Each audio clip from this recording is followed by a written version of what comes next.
Today's podcast is brought to you by Dell Expert Network. If you are a Dell Expert Network member, you can qualify to get double rewards through July 31st, 2022 on all servers that include a Microsoft Standard or Data Center operating system and 5+ client access licenses if your order includes Microsoft Standard or Data Center operating system and 5+ CALs. You can learn more or join the Dell Expert Network at www.dell.com/DEN contest. You're entering the MSP Zone, a podcast for the managed services community, covering news, analysis, and interviews from around the globe. Elevate your MSP game by staying in the MSP Zone. And now, your host, Charles Weaver.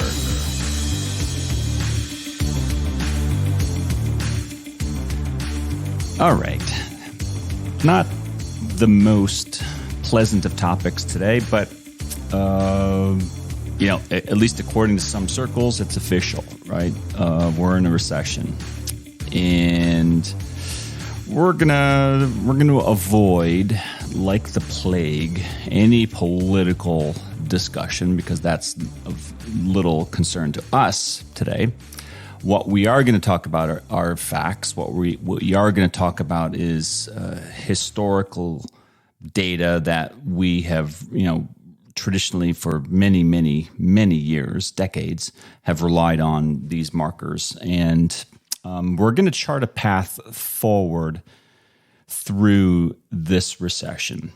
And, I read some, obviously there's news articles and plenty of news discussion here domestically in the U.S. About recession. There's also plenty of recession discussion happening elsewhere. I read a story just yesterday, I think, about Germany going through a similar thing. So it's likely happening globally. And so therefore, if you're joining the MSP Zone podcast from another part of the world, you're not necessarily in the United States, you should still listen to this because this is very relevant to you. Even if you're in a country that's not going through a recession right now, you may in the future, you almost guaranteed will at some point, everyone does. And the tips that we're going to go through today are relevant. To be honest, they're really relevant even in non-recessionary periods. So it's important anyway, and I think you'll enjoy it. So stick around. We hope you do. So we did a little, we did an episode not that long ago, like maybe a couple weeks ago, about, hey, are we going into a recession? What if we do? What to do? And this is kind of an extension of that, but we're going to get into some more specifics that we didn't talk about in that previous episode. And I'll link that previous episode if you guys want to listen to it again. But according to the, I forgot who the group is, but it's a U.S. government and maybe the Commerce Department. But I'll find out. Anyway, the traditional definition of a recession is 2 consecutive quarters of negative GDP growth, a decline in GDP growth. And we hit that. Now, you look at the stock market today and you would say, it doesn't look like it's a recession. So again, remember, we're not talking politics. We're not talking about any of that stuff. We're just saying, what does the data show us?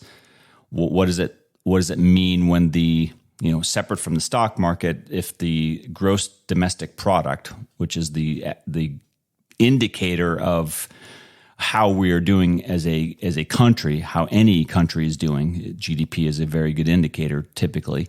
When you have 2 consecutive quarters of decline, that's not a good thing.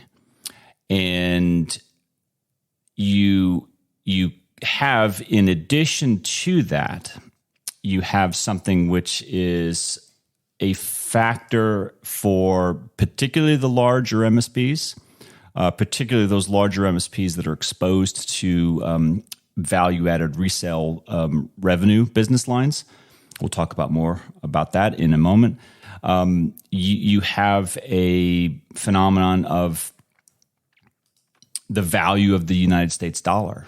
The U.S. dollar is incredibly strong relative to other currencies. And when you see that, you have a typical decline in trade. You have a decline in purchasing. Why? Because those weaker currencies abroad buying U.S. goods and services decline because their purchasing power has declined as well. Right? Should make sense, right? So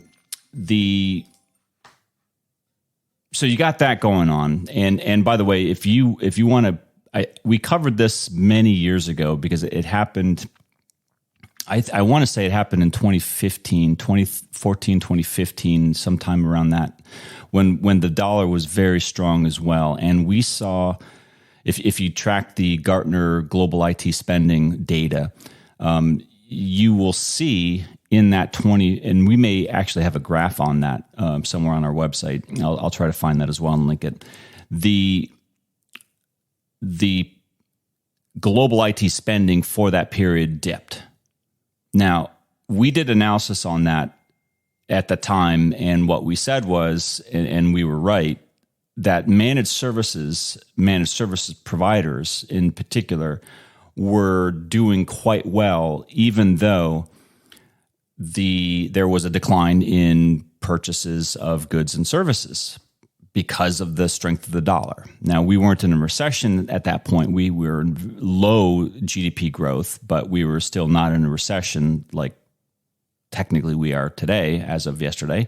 But you've got a declining GDP for 2 quarters, and now you have a strong dollar, which buys foreign purchasers of our goods and services less.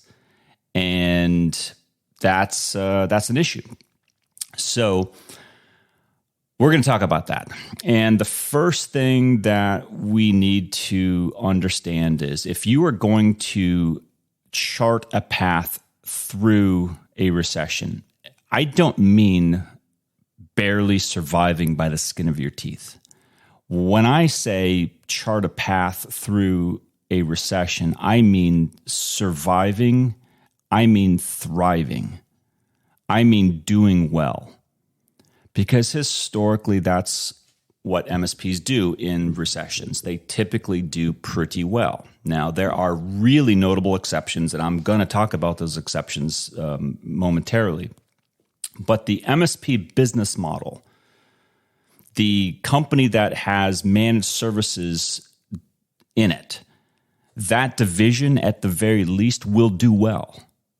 Now, if you're 10% managed services and you're 90% of VAR, you're going to be 90% screwed.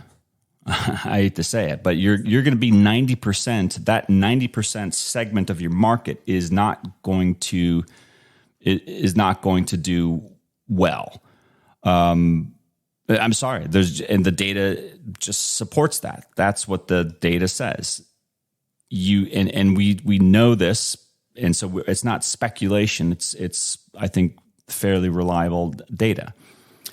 So the first hint, not a hint, the first recommendation, if you are admitting that there's a recession, you are wanting to prosper throughout this period, the first thing is, how leveraged is your MSP practice on break fix or value-added reseller revenue? Now, that's a really tricky, touchy subject for a lot of you. I understand that. I am simply saying, and we already had this discussion at the beginning and middle and at the end of the pandemic when we talked about how MSPs fared relative to how other elements of their business fared during the lockdowns. The same is true here, and I just got to say, folks, if you're seeing a pattern emerge, you're not wrong, and the pattern is the more leveraged your MSP practice is on break fix reactive revenue or VAR revenue, the more exposed it is, the more at risk it is from these types of market economic conditions. And we've been saying this for a long time, like 20 years, long time. And I'm going to continue to repeat it because it continues to be true. And you're gonna listen to it. Now, you may not pay attention or you may not follow through, but I'm going to keep repeating it because there's a lot of you that could avoid a significant amount of pain in your company if you follow this advice. And the advice doesn't mean that you give up on other types of revenue. And that's really the second topic or hint or suggestion today of charting a path through a recession is, what is your revenue sequence? And some of you may be saying, Charles, what do you mean? What's a revenue sequence? Well, there's probably a term for it. If there is, I'm not aware of it. But the way I conceptualize this is the MSPs that I've studied who have, and by the way, there's just so we're clear, there are not a lot of pure play MSPs. When I say pure play MSP, I mean an MSP that generates 100% of its revenue through managed IT services. They don't do projects. They don't sell hardware. They don't sell software. They don't resell anything. They just deliver managed IT services, and that's the predominance of their revenue. There's not that many companies like that out there. They do exist, and they generally do pretty well. Like, more often than not, they are really good companies because it takes a lot of discipline to set up an organization that is that automated, efficient, and well run, because you have to be in order to pull that off. They do exist, but it's not the predominance of the MSP channel. The predominance of the MSP channel has a mixture, and the mixture of revenue is kind of an indicator of how successful, profitable you are. Meaning the more managed services revenue you have in that mixture, the better you're going to be, generally speaking. The less managed services revenue you have in that mixture, meaning the more diluted it is with other non-managed services revenue, not the worse off you're going to be, but the more vulnerable to risk you will be. When I say vulnerable to risk, I mean market risk. I mean financial, economic risk. I mean customers and revenue hits that can be very challenging for organizations, particularly small organizations, although it can impact a very large VAR and MSP as well. But back to what your revenue sequence is and what that looks like. When I look at that, here's what I'm talking about. The good MSPs, the well-disciplined MSPs, will almost always, if they have multitude of revenue sources, meaning it's not just managed services that they do. They may sell product. They may sell hardware. They probably do project work. They may do other types of revenue. They may do hosting, or they may do app dev. Whatever it is, a good, well-disciplined MSP will have a preferred sequence of how they work with a customer that, above all things, focuses on what is the managed services relationship with that customer. Does that make sense? I'll put it a different way.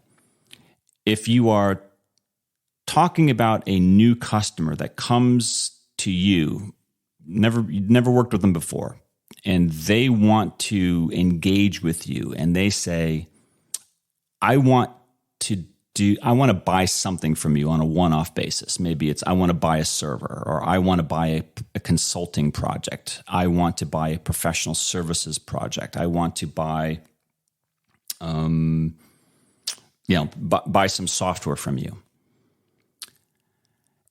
But managed services is not mentioned, or it's not top of priority. A good MSP will say, I'm happy to do these other things for you, but I only do those types of things for customers who are managed customers.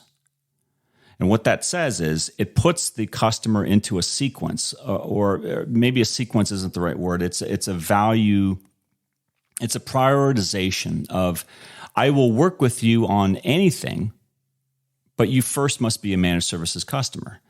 Because if you don't have that prioritization or that sequence of working with a customer, what you will end up with is a customer that says, well, I'm going to treat you like a VAR. I'm going to buy this one product from you, and then maybe I'll do managed services with you down the road, maybe not, but there's no promise of it.